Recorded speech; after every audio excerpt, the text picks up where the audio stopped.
Kejadiannya aku alamin kira-kira tahun 2017.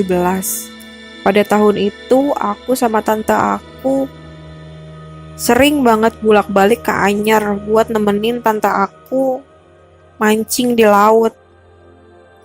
Singkat cerita, waktu itu kita perjalanan dari Jakarta ke Anyar. Aku bawa teman aku satu orang, jadi kita bertiga. Karena waktu itu musim liburan, jadi villa dan hotel tuh penuh banget. Nah, karena nanggung udah sampai Anyar, gak mungkin kita pulang lagi atau kita pulang pergi gitu kan, karena ya lumayan capek ngendarain mobilnya. Nah, berhubung kita tuh sering banget ke Anyer, jadi udah kenal sama beberapa warga di situ.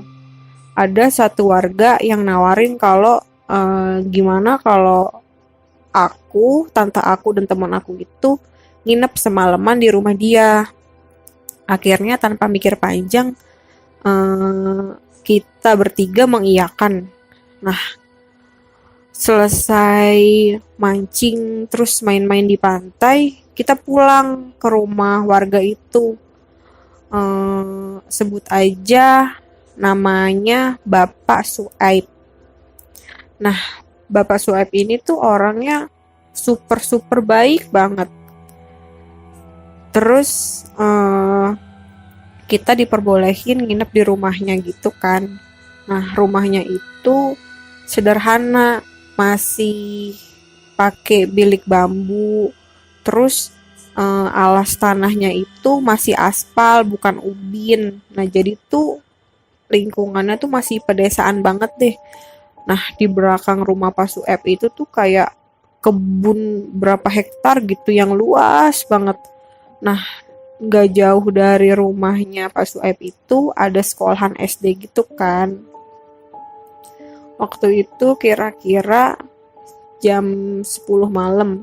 Aku itu kan punya kebiasaan kalau misalkan tidur di rumah orang pasti tuh nggak pernah tidur larut malam. Pasti selalu aku tuh tidur duluan kan.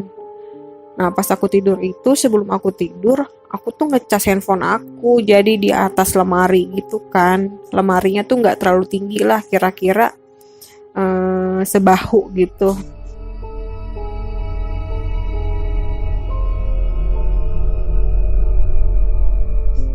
Nah, aku ngecas dalam keadaan handphonenya nyala gitu, nggak dimatiin gitu kan. Nah, pas aku ngecas itu udah tuh kan ngecas semalaman. Besok paginya pas aku mau ngambil handphone, terus handphonenya aku buka, tiba-tiba oh ya, dulu tuh waktu 2017 itu aku masih pakai aplikasi BBM kan. Nah, itu tuh handphone aku tuh kayak apa tuh, kayak ngechatin orang gitu, tapi tuh ngechatnya tuh apa, kayak asal-asalan gitu loh, kayak asal-asalan. Nah, sedangkan kan handphone aku itu kan pakai password. Nah, tante aku sama teman aku itu nggak tahu password aku, jadi tuh semalaman itu tuh kayak seolah-olah ada yang ngemainin handphone aku itu, tapi tuh nggak tahu siapa. Pas aku tanya tante aku atau teman aku itu, nggak ada yang mainin, karena emang posisinya mereka berdua itu nggak tahu kan password handphone aku itu apa. Terus aku mikir lagi kan, kalau misalkan handphonenya error gitu, pasti kan kalau dia ngechatin orang pasti kan kayak ngeback, terus nyari kontak, terus ngeback lagi nyari kontak gitu kan. Nah, ini tuh bener-bener orang-orang yang di chatnya itu tuh random gitu, asal-asalan gitu. Terus aku kayak nulis statusnya itu tuh juga kayak asal-asalan. Nah, ada beberapa orang yang nggak bales gitu kan, ada yang terus dibales lagi gitu sama handphone aku, cuman dibalesnya tuh asal-asalan juga gitu, kayak orang ngetik asal-asalan. Terus temen aku tuh yang tidur di samping aku pas semalam itu cerita, dia kan tidurnya kan agak larut malam gitu kan. Pas dia lagi main handphone gitu, tiba-tiba katanya dari handphone aku itu ada yang ngechat ke handphone dia. ngechat tidur udah malam gitu. Pas dia lihat nengok ke aku, lah aku udah tidur gak main handphone. Terus pas dia lihat atas ke lemari, handphone aku itu di atas lemari kan. Terus dia langsung kayak takut gitu, karena ya siapa gitu kan yang ngechat dia pakai handphone aku, sedangkan akunya tidur gitu loh di samping dia, dan handphone aku juga di atas lemari kan lagi dicas. Terus pas dia teman aku itu ngalamin kejadian itu, terus katanya dia di luar itu ngedenger kayak orang lagi ngobrol gitu, kayak kayak orang ngobrol tapi ngobrolnya tuh ngobrol nggak jelas.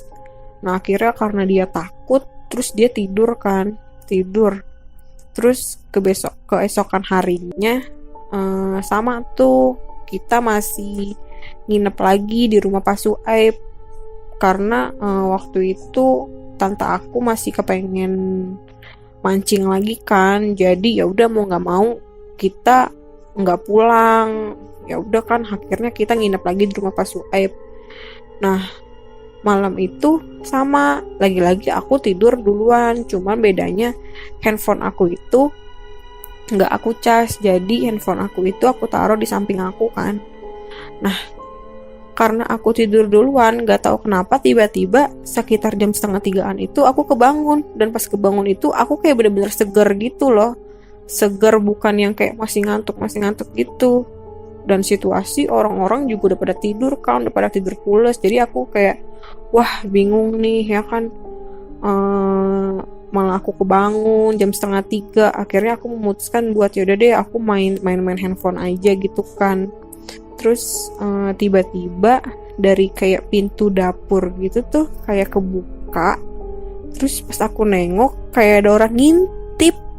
Terus pas aku ngintip itu dia langsung kayak nutup pintu.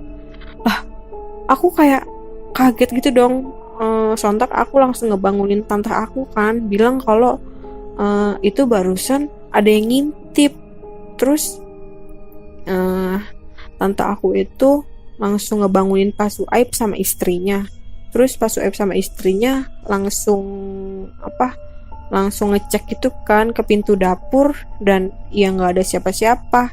Karena juga kalau misalkan di dapur ada siapa-siapa itu pasti tuh kayak kedengeran gitu loh. Jadi tuh dari pintu ruangan yang aku kan tidur kan di ruang TV. Nah dari ruang TV itu ada pintu yang buat ngarah ke dapur. Nah di dalam dapur itu ada pintu lagi buat keluar. Nah kalau misalkan ada orang terus masuk dari pintu luar itu pasti tuh kedengeran, karena tuh pintunya tuh kayak berisik gitu kalau dibuka. Terus pas dicek gitu sama Pak Suaib sama istrinya, Pak Suaib bilang katanya nggak ada siapa-siapa. Terus akhirnya supaya tante aku sama temen aku itu tenang kan tidurnya, akhirnya Pak Suaib itu memutuskan buat ya udah deh Pak Suaib jagain gitu di luar kan. Nah pas kita mau tidur lagi, tiba-tiba Pak Suaib itu kayak gerabak gerubuk lari-lari gitu, terus sambil teriak ke istrinya, ngomong pakai bahasa Sunda, artinya itu ada orang gak ada kepalanya gitu.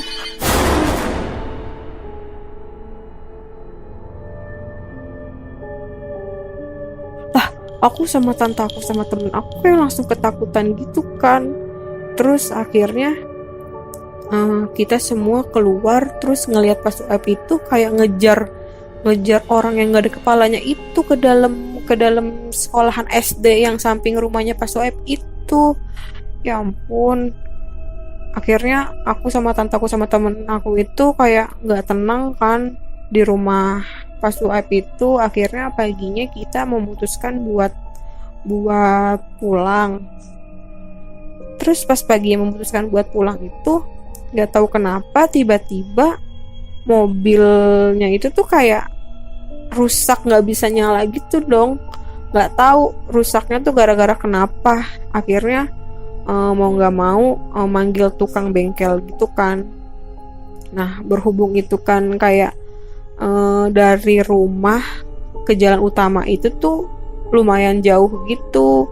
Nah entahlah, nggak tahu kenapa orang bengkel tuh kayak lama banget datangnya, kayak berjam-jam gitu, sampai sampai akhirnya kira-kira mau maghrib gitu tukang bengkel tuh baru datang.